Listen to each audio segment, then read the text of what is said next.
student, this is Kiran Bishnoi. Today we will be discussing about resources and development. Main topic that we are going to cover up, meaning of resource, classification of resources. So let's first take the meaning of resource.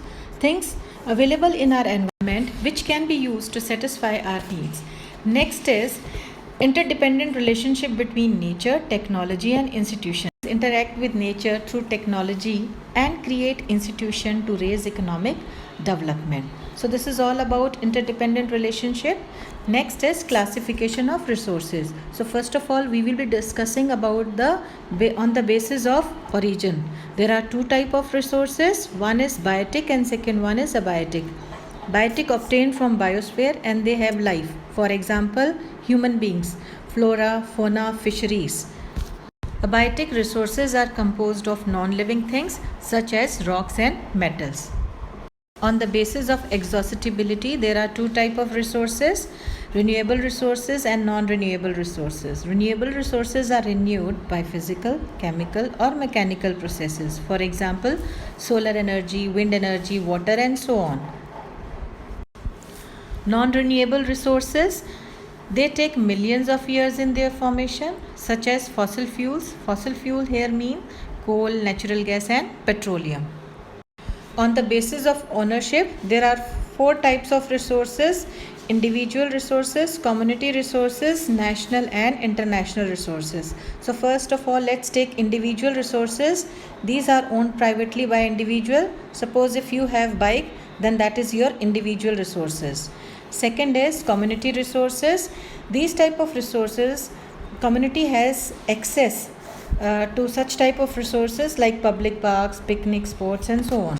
National resources belong to a particular nation such as forest, minerals, wildlife and so on. Coming up to the international resources, these type of resources belong to all the countries. Oceanic resources beyond 200 nautical miles of exclusive economic zone belong to international resources. For example, mountains, ocean and so on.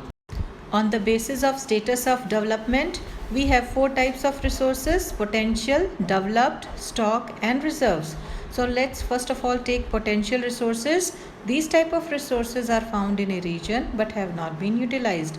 For example, Rajasthan and Gujarat are rich in wind and solar energy. Next is developed resources. These type of resources are surveyed, their quality and quantity have been determined for utilization.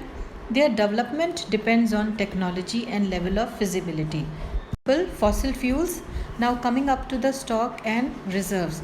Stock, which have the potential to satisfy human needs but they do not have appropriate technology to access. For example, water, which is made up of two gases, hydrogen and oxygen, which can be used as a rich source of energy, but due to lack of technology, humans cannot use it. Reserves. These type of resources can be put into use with the help of technical know-how, but their use has not been started. For example, water in the dams is used as reserve.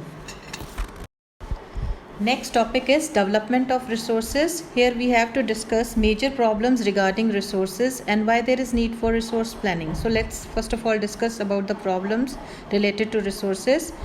First one is depletion of resources to satisfy greed of few individuals. Second is accumulation of resources in few hands, which has divided the society into rich and poor. Third one is indiscriminate exploitation of resources leading to global warming, ozone layer depletion and so on. Need for resource planning. For this, we should judiciously use resources because there are regions rich in certain resources while other states are deficient in some other resources. For example, Rajasthan rich in solar and wind energy but lacks in water resources. Himachal Pradesh has abundance of water but lacks infrastructural development. So that's all for today's lecture. Next topic we will be covering in the coming session.